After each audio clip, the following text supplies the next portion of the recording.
Mais je ne pense pas que le président de la République a besoin d'une caution. Voilà. Je ne pense pas. Aujourd'hui, le président de la République a fait ses preuves. Voilà. Et comme nous disons au patriarche, nous avons tous du Denis Sassou Nguesso en nous. Pour le cas du patient Tomé, je crois qu'il a été collaborateur à la présidence de la République.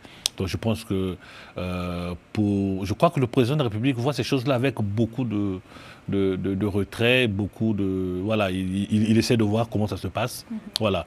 Mais pour nous qui sommes de l'initiative de patriarche, nous pensons qu'aujourd'hui, lorsque vous avez un homme comme Denis Sassou Nguesso à la tête d'un pays, voilà, il est important qu'au-delà des considérations politiques, que l'on soit de l'opposition, de la majorité, du centre de la société civile, nous devons profiter de la présence de ce monsieur, nous mettre autour de ce monsieur-là, qu'il soit le juge, celui qui tranche, celui qui décide, mais que comment on appelle, que le climat politique soit ouvert, voilà, et que nous puissions évoluer ensemble.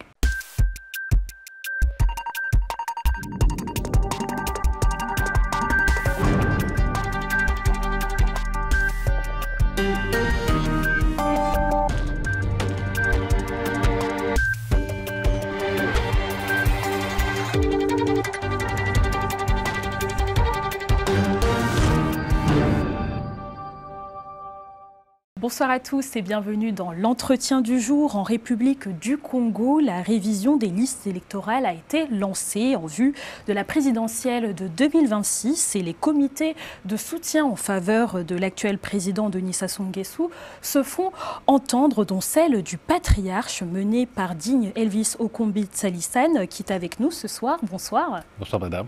Alors merci d'avoir accepté notre invitation. C'est moi qui vous remercie. Comment définirez-vous en ce moment le climat électoral de la République du Congo? Je crois que c'est un exercice normal. Aujourd'hui, je pense que ce soit les partis de la majorité, de l'opposition, du centre de la société civile, chaque composante essaie de s'organiser déjà. Nous sommes à moins de 6 mois de la présidentielle. Donc on voit l'effervescence au niveau du pays où les militants de différents partis essaient de s'organiser pour donner le temps. Voilà, je crois que nous sommes pratiquement dans ce qu'on appelle chez nous la pré-campagne. Et pourquoi soutenez-vous la réélection du président Denis Sassou Nguesso, sachant qu'il ne s'est pas encore positionné là-dessus? Pour 2 raisons d'abord. La première raison, c'est que nous ne voyons pas à ce jour, parmi les candidats qui ont annoncé leur candidature, celui qui nous inspire assez confiance, de façon que nous puissions donner à ce candidat l'avenir de nos enfants, notre avenir entre les mains d'un individu qui puisse diriger notre pays pour les 5 ans à venir. Deuxièmement, nous pensons que le président Sassou Nguesso a fait ses preuves. Voilà, maintenant, nous pensons qu'on peut continuer la marche vers le développement qu'on a commencé. Mais pensez-vous réellement qu'il va se représenter? Je pense que c'est un homme de devoir. Je pense qu'il a l'obligation de pouvoir se prononcer. Déjà, concernant notre organisation, le 28 novembre, nous serons au stade de Massamba Débat pour pouvoir faire un appel à la candidature. On va en parler. Voilà. Et nous solliciterons évidemment que le président de la République puisse très rapidement se déclarer candidat pour que nous soyons fixés sur ce que nous devons commencer à faire. Monsieur Okombi Tsalissane, vous êtes donc aussi le coordinateur de Génération Auto-Entrepreneur. Quelles actions, justement, envisagez-vous de mettre en place autour aussi du patriarche? Alors, la Génération Auto-Entrepreneur est une association voilà, qui est pour nous une réponse à la grande problématique du chômage des jeunes. Voilà, c'est pour cela qu'avec les partenaires, tant publics que privés, nous tentons justement de pouvoir mettre les jeunes en processus d'incubation, les former et par la suite essayer de financer leurs projets. Nous partons sur le principe, chez nous, nous disons que la formation plus le financement égale emploi.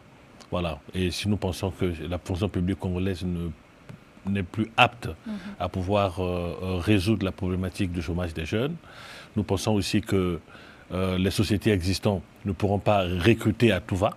Mais il y a une possibilité aujourd'hui, c'est que de mettre des jeunes en processus d'incubation, de les former et par la suite de mobiliser des financements de façon que chacun puisse se mettre en tant qu'auto dans l'auto-emploi. Et autour donc du patriarche, alors, qu'est-ce qui va se passer? Alors, autour du patriarche, le patriarche, c'est une initiative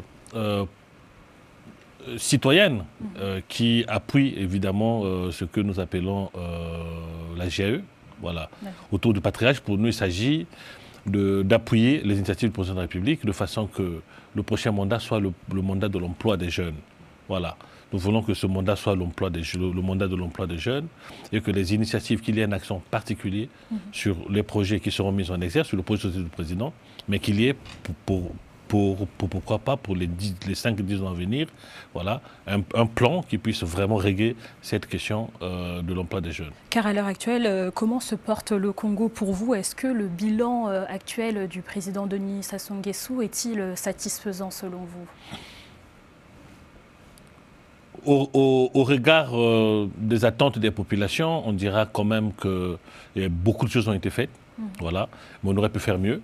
Voilà, dans un contexte, je crois, qui a été très difficile pendant les 5 années. Je crois que le gouvernement du Premier ministre Makosso, Colin Makosso, a tenté de faire ce qu'il pouvait faire. Mais il faut avouer qu'il y a eu beaucoup d'attentes qui n'ont pas été résolues au niveau des populations. Mais nous croyons fermement qu'avec un climat un peu plus serein au niveau international, nous pourrons faire des choses pour les 5 ans à venir. Effectivement, c'est un bilan qui n'est pas vraiment partagé par tout le monde. Malgré les ressources hydrologiques importantes du pays, 46% de la population en milieu rural n'ont pas accès aux sources d'eau potable. Et selon les chiffres donc, de la Banque mondiale, n'est-ce pas là justement un des échecs de la gouvernance sur une problématique aussi importante de la société? Est-ce que ce n'est pas là qu'il faut percher justement ? Je crois qu'il y a une volonté qui est là. Bon, les chiffres, je m'en méfie un peu trop. C'est la Banque mondiale. Voilà. Je dis que les chiffres, je m'en méfie un peu trop. Alors, je crois qu'il y a beaucoup de projets en matière d'adduction d'eau qui sont menés dans le pays. Voilà. C'est vrai que nous n'avons pas atteint le 100% de ce qu'on aurait pu faire, doter des populations justement. Et surtout les ressources qui sont quand même. Hein. Il y a de grandes ressources hydrologiques qui sont importantes dans le pays. Donc je disais qu'il y a des grands projets qui sont menés. Voilà. Aussi, il faut les mener à terme. Voilà, ça prend du temps. C'est normal qu'il y ait des populations qui s'impatientent parce que vous savez que l'eau, ça fait partie quand même des denrées les plus élémentaires que l'on puisse avoir.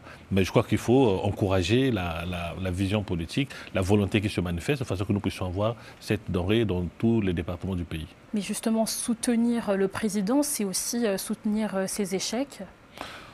Non, je pense que depuis 2-3 minutes que nous sommes sur ce plateau, j'essaie de relativiser. Voilà. Quand c'est bon, je vous dis c'est bon. Je suis, madame, dans la catégorie de ceux qui sont contre le soutien inconditionnel, ni encore l'opposition systématique. Voilà. Et à chaque fois qu'il y a un dossier, on met sur la table, on relativise. Voilà. Quand c'est bien, nous disons c'est bien. Quand c'est pas bien, nous disons attention. Voilà. Je pense que c'est la posture que devaient avoir des cadres au niveau de notre pays pour ne pas être soit dans l'opposition systématique ou bien dans le soutien inconditionnel. En tout cas, le président Denis Sassou Nguesso met en avant la stabilité, la paix. En tout cas, côté niveau plan social, il y a encore du chemin à faire. En tant qu'ancien membre aussi du gouvernement, n'avez-vous pas aussi, vous, une part de responsabilité dans cette situation? Je rappelle aussi que vous êtes l'ancien ministre délégué auprès du Premier ministre Clément Monbois. Quel compte rendez-vous aujourd'hui aux Congolais les plus démunis sur ces situations, notamment avec l'eau également? Je crois qu'il ne faut pas faire une fixation sur l'eau. La situation sociale est globale. Voilà, est globale. Il faut avouer, vous savez, madame, lorsque les pays comme les nôtres accèdent à l'indépendance dans les années 60, le Congo est un grand village. Voilà. Donc de 60 jusqu'à aujourd'hui, il s'agit de reconstruire, de bâtir un pays avec les ressources qui ne viennent pas toujours à temps, mais une volonté politique affirmée et affichée à chaque fois. Au plan social, je pense qu'il y a beaucoup de mesures qui ont été prises par le gouvernement depuis une dizaine d'années. Notamment lorsque vous avez été aussi. Évidemment, il y a beaucoup. Nous avons lancé, le Premier ministre Mwamba a lancé le projet de Singui, qui était un filet social qui consistait à aider les populations les plus pauvres, à pouvoir les faire qu'ils puissent aujourd'hui s'installer sur leur propre compte. Voilà. Beaucoup de choses ont été faites, mais ce n'est pas toujours suffisant. Voilà. C'est pour cela qu'au niveau du patriarche, nous encourageons le président à aller plus loin dans les réformes, voilà, à faire que les choses puissent aller de l'avant, de façon que nous puissions, pourquoi pas, élever le niveau de vie des Congolais, que ce soit en zone rurale ou en zone urbaine. Et qu'en est-il de l'insécurité? Est-ce que pour vous, vous sentez que c'est aussi une des priorités du gouvernement? Car dans les grandes villes, il y a toujours ce phénomène des bébés noirs qui inquiète grandement les citoyens. Quel regard vous portez sur ces défis? Est-ce que ça va être pris en compte, là, en soi, pour les réélections du président?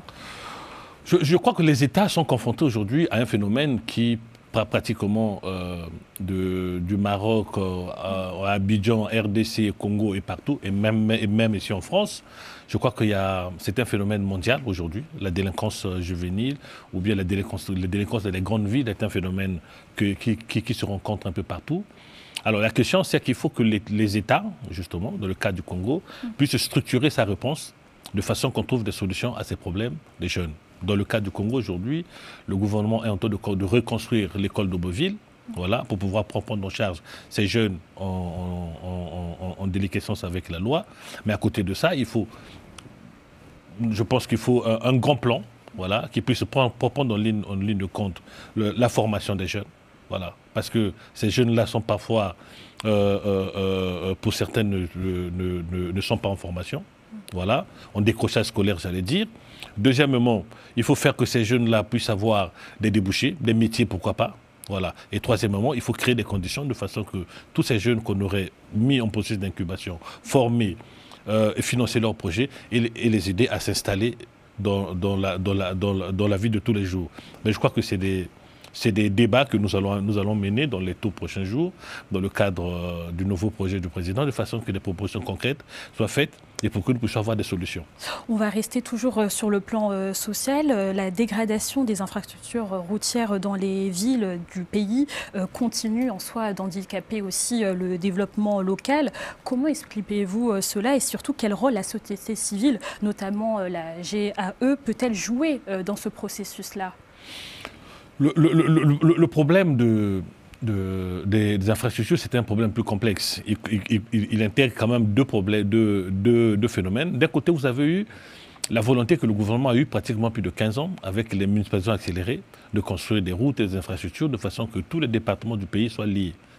Mais de l'autre côté, il y a la qualité de ces infrastructures-là, qui souvent pose problème. De l'autre aussi, il y a ce qu'on appelle la culture de l'incivisme. Voilà, qui fait que parfois, quand vous roulez sur ces voies, vous voyez que les populations, ou bien encore les conducteurs de ces véhicules, n'ont pas eu la culture de pouvoir voir comment entretenir ces voies. Je crois qu'aujourd'hui, le gouvernement devrait, je dis toujours que dans le cadre du prochain projet du président, il est important qu'il ait réellement, dans le cadre de la décentralisation, pourquoi pas, voilà, et que le fonds routier et les autres structures qui sont mises en place par le président de la République puissent commencer à trouver des solutions au niveau de chaque département, voilà, de façon que nous puissions régler ce problème des infrastructures au niveau du pays. Et en tant que justement leader de ce mouvement citoyen de jeunes et aussi engagé, quelle est votre responsabilité face à cela, surtout l'inciviste dont vous parlez? Nous sommes tous responsables, madame. Vous savez, comme nous le disons souvent, lorsque vous ne vous êtes jamais retrouvé face à des jeunes bébés noirs, donc des jeunes inciviques, vous ne pouvez pas savoir ce que ça représente d'être en insécurité. Voilà. Mais ceux qui ont eu la mauvaise expérience de se retrouver face à ces jeunes-là, nombreux ont perdu la vie, pourquoi pas, et d'autres se sont retrouvés dans des conditions très difficiles. Donc il est question que ce sujet soit réellement une priorité nationale. C'est pour ça que nous mettons vraiment un accent sur ces questions-là. Voilà. Nous voulons que la prise en charge des jeunes soit vraiment effective.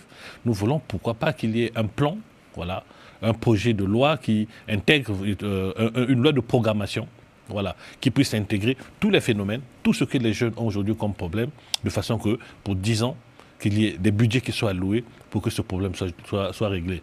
Parce que, madame, on ne réglera pas les problèmes du chômage des jeunes, avec ses corollaires, l'incivisme et tout ça, voilà, en faisant du cas par cas, où chaque année, on essaie de mettre un petit budget pour tenter de résoudre. Non, il faut il faut une loi de programmation sur 5 ans ou sur 10 ans, où l'État va dire, chaque année, je vais mettre, par exemple, 30, 40, 50 milliards pour que nous puissions trouver, en première année, tel problème pour des jeunes, deuxième année, tel problème, et au bout de 5-10 ans, on aurait résolu beaucoup de problèmes. Mais sur le plan économique, où en est le Congo? Est-ce qu'elle a des ressources justement budgétaires pour financer tout cela? Car on a vu que cet été, des agents des hôpitaux même publics de Pointe-Noire cumulent jusqu'à 21 mois sans salaire. Les caisses de l'État sont-elles vides?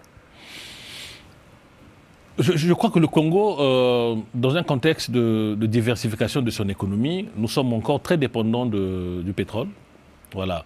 Et nous savons tous que nous ne maîtrisons pas la réalité des flux au niveau du coût.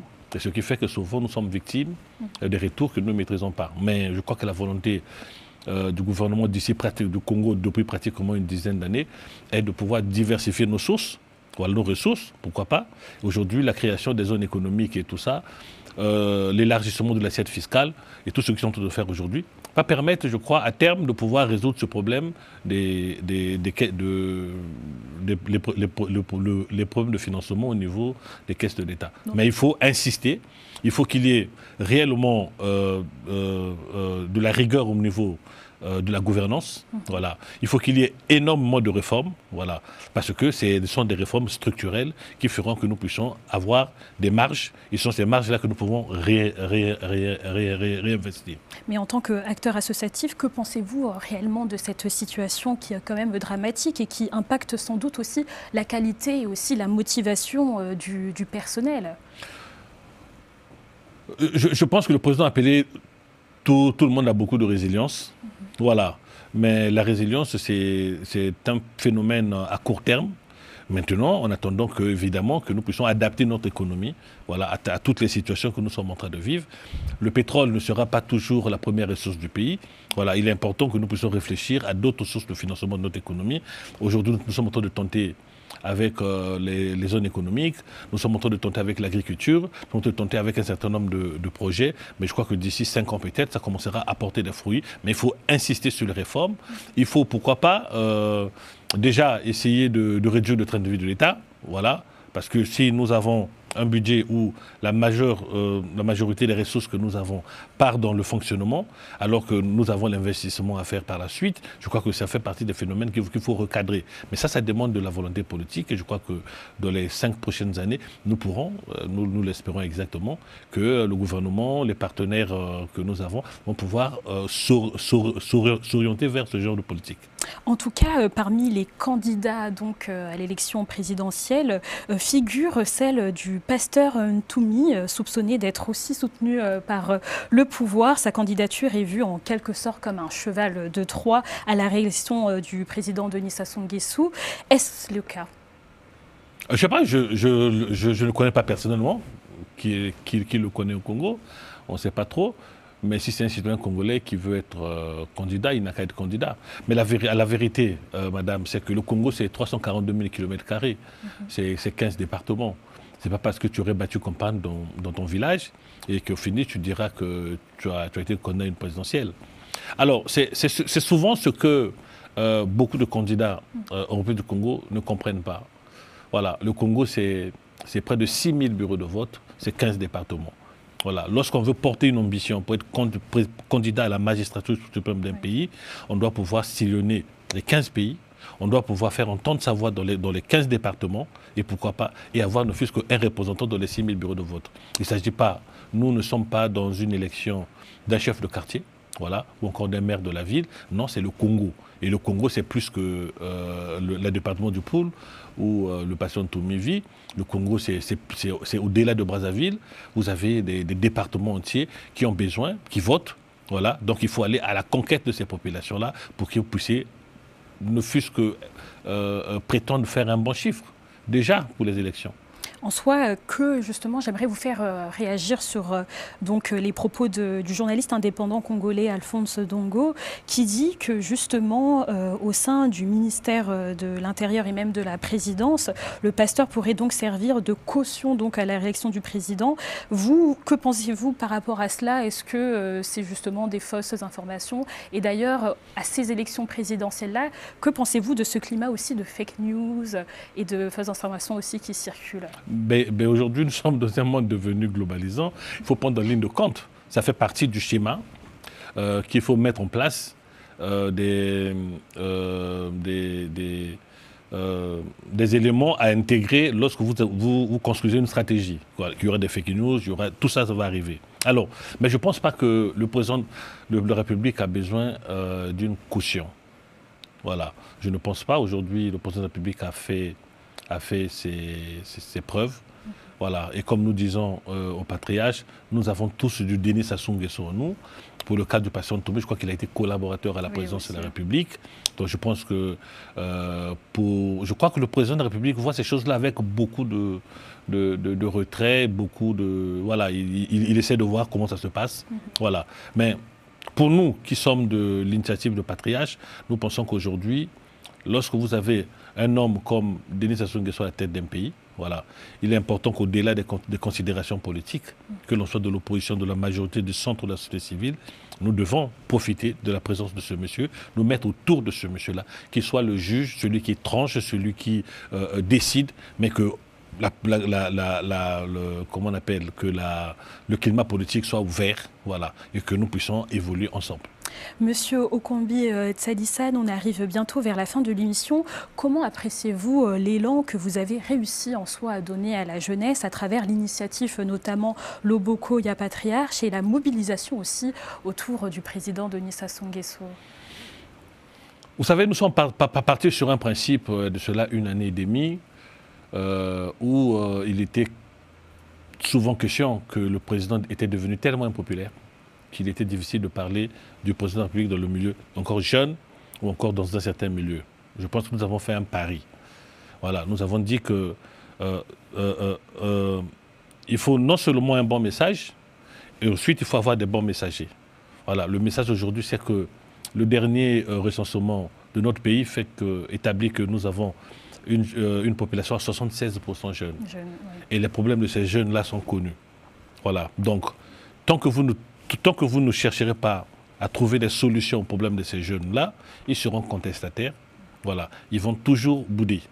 Voilà, donc pour nous, nous sommes partis sur un bout bon d'accord, avec le Loboko Ya Patriarche.